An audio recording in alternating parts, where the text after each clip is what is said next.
अस्सलाम वालेकुम दोस्तों, कैसे हैं आप सब? खैरियत से हैं? तो आज की इस वीडियो में मैं आपको बताऊंगा कि अगर आप गल्फ रीजन में मूव करना चाहते हैं तो उसका जो मेडिकल, उधर मूव करने से पहले जो मेडिकल आप लोगों को टेस्ट करवाने पड़ते हैं वो आप कैसे करवाते हैं और कहां से उसकी अपॉइंटमेंट आप लोगों को बुक करना पड़ेगी ऑनलाइन। ये सारा प्रोसीजर ऑनलाइन है और इधर मैं आपको उसकी पेमेंट भी बताऊंगा कि कितनी पेमेंट आप लोगों को एक्सपेक्ट करनी चाहिए और कितनी आप लोगों ने पे करनी है। तो सारा प्रोसीजर मैं इसी वीडियो में कवर करने लगा हूँ। इसमें मैं आपको एक एक चीज बताऊंगा, कौन कौन सा स्टेप है, कौन कौन से डॉक्यूमेंट्स हैं और क्या क्या उसमें आपको रिक्वायर्ड चीजें होंगी जो आप घर बैठ के, चाहे वो आप मोबाइल वेबसाइट पे, मोबाइल वाली गूगल ब्राउजर में भी आप कर सकते हैं या आप अपने लैपटॉप के जरिए भी इसको बुक कर सकते हैं। तो मैं आपको वेबसाइट पे लेके जाऊंगा सबसे पहले वाफिद के नाम से। ये पहले एक गेम का टोकन कहा जाता था लेकिन आजकल ये वाफिद के नाम से रिप्रेजेंट होती है। तो मैं इस वेबसाइट पे क्लिक करूंगा। इस वेबसाइट पे क्लिक करने के बाद मेरे पास कुछ इस तरह का इंटरफेस आ जाता है जो कि आप लोगों को शो होगा आपके मोबाइल स्क्रीन पे और लैपटॉप स्क्रीन पे। तो इधर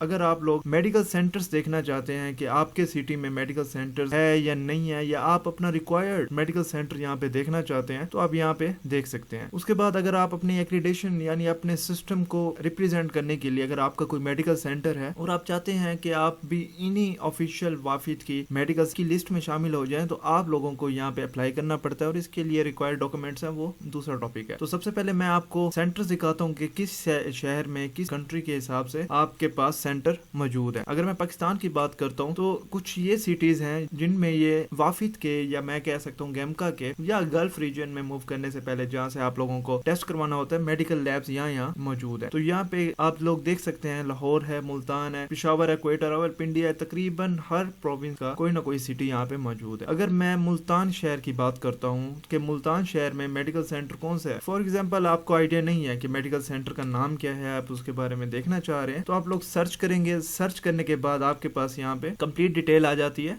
मेडिकल सेंटर्स की जो कि आपके पास मुल्तान में मौजूद होते हैं। तो जैसे ही मैं यहाँ पे सर्च करता हूँ तो आपके सामने यहाँ पे रेटिंग्स भी हैं, ईमेल भी हैं, फोन भी है उनका कांटेक्ट करने के लिए, और यहाँ पे मजे की बात एड्रेस भी आपके पास आ जाता है, आपको किसी से पूछने की जरूरत नहीं रहती। उसके बाद इसका मेडिकल सेंटर का नाम, उसके बाद कंट्री, ये तो हमने सर्च आउट किया था। ये मुल्तान के सारे मेडिकल लैब्स हैं जहाँ पे आप जाके अपना जो टेस्ट है वो करवा सकते हैं। ये तकरीबन कोई 5 लैब्स हैं और इन 5 लैब्स में से किसी एक का टोकन आपके पास आएगा और आप लोगों ने इसी 5 में से किसी एक पे जाना होगा जो कि आपके टोकन पे मेंशन होगा। इन केस आप लाहौर चूज करते हैं तो इसी तरह आप लाहौर के भी यहाँ पे सेंटर्स को सॉर्ट आउट कर सकते हैं। इसी तरह पेशावर, बावलपुर, मुख्तलिफ सेंटर्स को आप यहाँ पे एक्सप्लोर कर सकते हैं और आप लोग अपने अकॉर्डिंगली या अपनी रिक्वायरमेंट्स के मुताबिक इसको चूज कर सकते हैं। तो ये था हमारा सेंटर्स के हवाले से कि हम अपना सेंटर, हमें किस तरह मालूम होगा कि मुल्तान में कितनी लैब्स हैं, लाहौर में कितनी लैब्स हैं, कहाँ पे हैं, उनकी क्या रेटिंग्स हैं और उनके रिव्यूज क्या क्या हैं। आप लोग यहाँ पे सारा कुछ देख सकते हैं। उसके अलावा अगर आप लोगों ने इनकी टाइमिंग चेक करनी होगी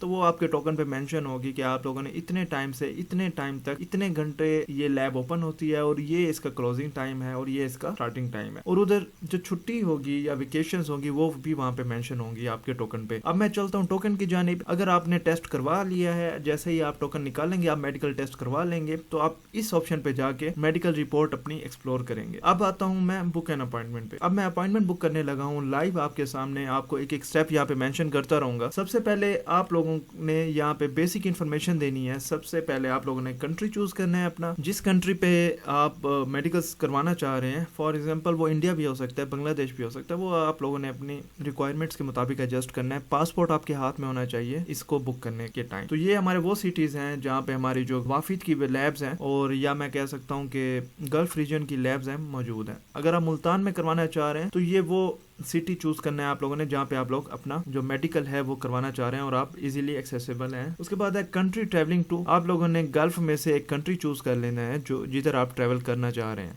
फॉर एग्जाम्पल अगर मैं KS से चूज करता हूँ। उसके बाद है medical centre has been assigned automatically. इसका मतलब ये है कि आप लोगों ने मुल्तान चूज की है तो आप लोगों को मुल्तान का कोई सेंटर असाइन किया जाएगा। फिर आता हूँ कैंडिडेट इन्फॉर्मेशन पे। यहाँ पे आप लोगों ने अपने पासपोर्ट के हिसाब से अपना नाम लिखना है। यहाँ पे आप लोगों ने अपना लास्ट नेम लिखना है। उसके बाद डेट ऑफ बर्थ आपकी जो भी है आप लोगों ने डेट ऑफ बर्थ इस तरह चूज कर लेनी है। और इसके अलावा भी एक और इम्पोर्टेंट स्टेप है जो कि मेरे ख्याल से आप लोगों को मालूम होना चाहिए, जिसमें हम कभी कभी कंफ्यूज भी हो जाते हैं। उसके बाद डेट ऑफ बर्थ चूज करने के बाद मैं आता हूँ नेशनैलिटी की जानिब। वो ऑटोमेटिकली ही सिलेक्ट हो चुकी है, आप यहाँ पे चेंज भी कर सकते हैं। उसके बाद जेंडर होगा, जेंडर। उसके बाद आपका मैरिटल स्टेटस है, सिंगल है, मैरिड है, वो आप लोगों ने यहाँ पे मेंशन कर देना है। आप लोगों का पासपोर्ट नंबर होगा, जो भी आप लोगों का पासपोर्ट नंबर है। उसके बाद आप लोगों ने इसको कंफर्म करना है। कंफर्म का मतलब है सेम पासपोर्ट नंबर ही यहाँ पे आप लोगों ने मेंशन कर देना है। उसके बाद है passport issue date. Passport issue date आपके पासपोर्ट पे लिखी होती है एज यूजुअल, और आप लोगों ने यहाँ पे उसकी जो इशुएंस डेट है वो यहाँ पे सिलेक्ट कर लेनी है, जो भी आपकी है। उसके बाद इशू प्लेस आपकी वो वहाँ पे लिखी हुई होगी, जो भी आपकी लिखी हुई है आप लोगों ने वो यहाँ पे मेंशन कर देनी है। उसके बाद पासपोर्ट की एक्सपायरी डेट है, और एक्सपायरी डेट भी सिमिलरली आप लोगों ने यहाँ से चूज कर लेनी है। तो ये सारी चीजें आपके पासपोर्ट पे मेंशन होंगी। तो आपका जो वीजा टाइप है आप लोगों को आइडिया होता है कि आप लोग वर्क वीजा के लिए अप्लाई कर रहे हो या फैमिली वीजा के लिए, तो वर्क वीजा अगर आपकी रिक्वायरमेंट है। उसके बाद है ईमेल आईडी। आप लोगों ने ईमेल आईडी देनी है सही वाली, यानी करेक्ट हो, ताकि कल को अगर कोई इशू बनता है तो आपकी ईमेल पे कांटेक्ट किया जा सकता हो। उसके बाद आप लोगों ने अपना फोन नंबर यहाँ पे दे देना है। फोन नंबर आप लोगों ने कोड के साथ देना होता है। अगर आप इंडिया गए हैं तो 91 है आई थिंक, जो भी कोड है आपका कंट्री कोड वो आप लिखेंगे। उसके बाद ये अपना नंबर यहाँ पे मेंशन करेंगे। उसके बाद अगर मैं नेशनल आईडी की बात करता हूँ तो ये बात कर रहा है CNIC की। CNIC आप लोगों ने विदाउट एनी डैशेस यहाँ पे लिखना है। तो आपका जो भी CNIC है आप लोगों ने लिख देना है। पोजीशन अप्लाइड फॉर, अब ये जो है ट्रिकी है थोड़ा, क्योंकि अगर आप एज एन इंजीनियर अप्लाई कर रहे हो लेकिन आपका जो वीजा आएगा वो लेबर का आ रहा है सऊदीया से, तो आप लोगों ने यहाँ पे लेबर ही चूज करना होता है। आप लोगों ने अपने वीजे की कैटेगरी को यहाँ पे चूज करना होता है। आप लोगों ने अपनी पर्सनल कैटेगरी यहाँ से चूज नहीं करनी, जो कि वीजा है आपका आपने वो चूज करना है। उसके बाद आई कंफर्म करूंगा। उसके बाद मैं सेव एंड कंटिन्यू करता हूँ। सेव एंड कंटिन्यू करने से पहले हमें ये सारी इन्फॉर्मेशन देखनी पड़ती है ताकि हमारा कोई इशू यहाँ पे ना आए। जैसे कि अब यहाँ पे एक इशू आ चुका है, इसको मैं पेस्ट खत्म कर देता हूँ। उसके बाद 14 डिजिट्स हैं तो वो भी मैं देख लेता हूँ कि अगर मेरे पास कोई इशू है या नहीं। ये सारा कुछ मैंने यहाँ पे एक दफा गो थ्रू कर लेना है कि कोई जो इन्फॉर्मेशन है वो यहाँ पे मिस ना हुई हो, और मेरी जो इन्फॉर्मेशन है वो to the best of my knowledge correct है। ये मैं अब कर चुका हूँ। उसके बाद मैं सेव एंड कंटिन्यू करता हूँ। सेव एंड कंटिन्यू करने के बाद मैं अब आता हूँ पेमेंट वाले मरहले पे, जो कि ट्रिकी है कुछ लोगों के लिए। जैसे कि अब ये नाम आ गया, ये सारा आपकी डिटेल्स आ जाएंगी यहाँ पे, आपको बेकायदा इस पे ईमेल पे आ जाता है। उसके बाद आप लोगों ने अपना पासपोर्ट नंबर देख लेना है अच्छी तरह से, क्योंकि ये जो चीजें हैं ये मैटर करती हैं आप लोगों की। जैसे ही आप स्लिप लेके जाएंगे तो ये चीजें आपकी चेक होती हैं वहाँ पे। उसके बाद आप लोगों ने अमाउंट अपनी $10 है। अगर आप पाकिस्तान से बैठ के इसको पे करेंगे तो आपका जो ATM का टैक्स है, आपके बैंक का टैक्स है, या USD to PKR कन्वर्जन है, उस पे जो टैक्स होगा, ये सारी चीजें इंक्लूड होने के बाद ये थोड़ी अमाउंट बढ़ जाती है। अगर मैं कहूँ कि $10 आज की रेट में 2800 तक बन जाते हैं, तो ये आप एक्सपेक्ट रखें कि आपका 4045 आपके अकाउंट में होना चाहिए। ये मेरा गैस है, इससे कम भी हो सकता है, लेकिन इनके सर्विसेज चार्जेस भी होते हैं। उसके बाद आप लोगों ने कार्ड पे नाम जो मौजूद होता है, जैसे आप ऑनलाइन शॉपिंग करते हैं तो वो आप लोगों ने नाम दिखना है, कार्ड का नंबर देना है, एक्सपायरी डेट देनी है, कार्ड पे मेंशन होती है ये सारी चीजें। उसके बाद CVC या CVV, ये 3 डिजिट्स का एक नंबर होता है। अगर आप कार्ड को जिस जगह कार्ड नंबर लिखा हुआ है ना, उसको अगर आप फ्लिप करते हैं, या फ्लिप कह रहा हूँ आप टर्न करते हैं, तो उसकी बैक साइड पे ये CVC 3 नंबर का मेंशन होता है। तो ये यहाँ पे आप लिखेंगे और यहाँ पे आप लोग पे कर देंगे। जैसे ही आप लोग पे करेंगे तो आपको कुछ इस तरह का इंटरफेस आ जाता है आपके सामने। ये आपका रेफरेंस नंबर आ जाएगा, कुछ इस तरह की स्लिप आपके सामने आ जाती है। उसके बाद जेंडर, ये सारी चीजें, ये वो डिटेल्स होंगी जो आप लोगों ने वहाँ पे चूज की होंगी। Passport issue